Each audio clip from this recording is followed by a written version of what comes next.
안녕하세요. 구미수 한의원 최강호 원장입니다. 한의원 하면 좀 두려워하시는 것 중에서 한의원 내원 힘들게 하는 것 중에서 뭐가 있을까 이렇게 고민하는 중에 우선 침 치료에 대해서 좀 생각해 봤습니다.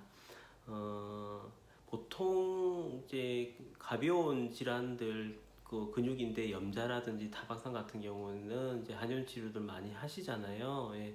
통증 치료에서는 한의원 치료가 우리나라 이제 의료 환경 안에서는 더 좀 중점 진료로 환자분들한테 많이 좀 인지가 되어 있는데, 의외로 이제 통증이 좀 있더라도 이제 침에 대한 이제 두려움 때문에 조금 내원을 안 하시는 경우 있어서 조금 이제 한의사 입장에서 좀 자세히 좀 설명드리려고 합니다. 실제로 이제 침에 대한 두려움이 먼저는 이제 주사하고 동일시하는 이제 시선에서 먼저 오는 것 같더라고요. 실제로는 주사하고 침하고는 조금 다릅니다. 조금 자세하게 확대한 사진을 지금 이렇게 띄워드릴게요. 그 띄워드린 사진에서 보면은 침은 끝이 송곳처럼 뾰족합니다. 확대한 사진 속에서. 그 다음에 주사는요, 끝이 뾰족하기보다는 약간 이렇게 이제 날이 조금씩 있죠. 거기서 통증에 좀 차이가 있어요. 주사는 목표가 어떤 해당 부분에 그 주입을 해서 어떤 주사액을 주입하는 게 목표잖아요. 그러다 보니까 이제 요런 이제 날카로운 이제 칼처럼 찢는 날로 이렇게 확대된 모습에서 있어요. 그러다 보니까 어떤 조직을 약간 절개하는 느낌이 있어요. 그러면서 그 안으로 해서 주사액을 이제 주입을 하는 거죠. 근데 침은 치료 목표 자체가 주사액을 주입하는 게 아니라 어떤 해당 포인트를 자극하는 게 목표이기 때문에 이렇게 이제 확대한 것처럼 뾰족한 송곳 형태를 나타냅니다.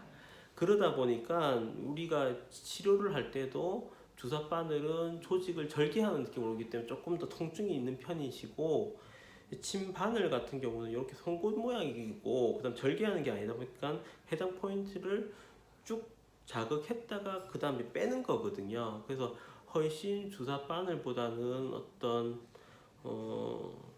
멍이 들 확률도 훨씬 적고, 그리고 통증 같은 경우도 주사 바늘보다 훨씬 덜해요. 근데 이제 그런 걸 모르시다 보니까 주사나 침이나 뾰족한 거 싫다 그렇게 하지만, 실제로 이제 확대한 사진 성에서는 조금 달라요. 그래서 통증의 강도도 또 다르고요. 그 다음 또 하나는 이제 끝에 모양도 다르지만 굵기도 달라요. 굵기가 우선 우리가 제일 많이 쓴 이제 침 치료가 우리 한의원에서 0.2 정도 굵기 정도 그렇게 쓰고요.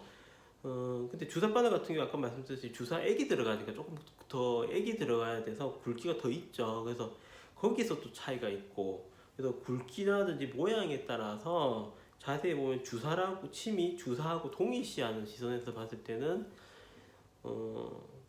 비슷하다, 같은 두려움, 주사바늘 맞을 때 주사를 맞을 때 두려움이 있지만 실제로는 이제 침 치료가 주사 바늘보다는 훨씬 더 굵기가 적고, 그 다음에 회양 그 확대해서 모양 자체가 성공 모양이기 때문에 자극이 조금 더 적은 편입니다. 그래서 실제로 환자분 중에서 침을 처음 맞는다 하신 분도 주사 바늘하고 똑같이 두려움을 계시다가도 이제 첫날 치료 보면 이 정도 맞을만 하다 그렇게 많이 이야기하시니까 특별히 침을 그렇게 많이 두려워하실 필요까지는 없으신 것 같아요. 우리 이제 교통사고증 환자 치료할 때도 보면 초등학생들도 뭐 침 한 번도 안 맞아봤지만 첫날 이렇게 맞고 나서는 그다음부터 적응 잘 하고 계속 치료 뭐 이 정도는 괜찮다 하거든요. 그러니까 조금 이제 침이 주사바늘하고 같다 그런 생각 마시고, 훨씬 한번 맞아 보시면은 주사 맞는 거하고 조금 많이 달라요. 예. 그래서 좀 한의원 치료에 대해서 뭐 근거 없는 두려움을 갖고 있는 것보다는 이렇게 이제 분석해서 조금 안내를 드립니다. 예. 오늘은 침에 대해서 말씀드렸습니다. 구미수 한의원 최강 원장입니다.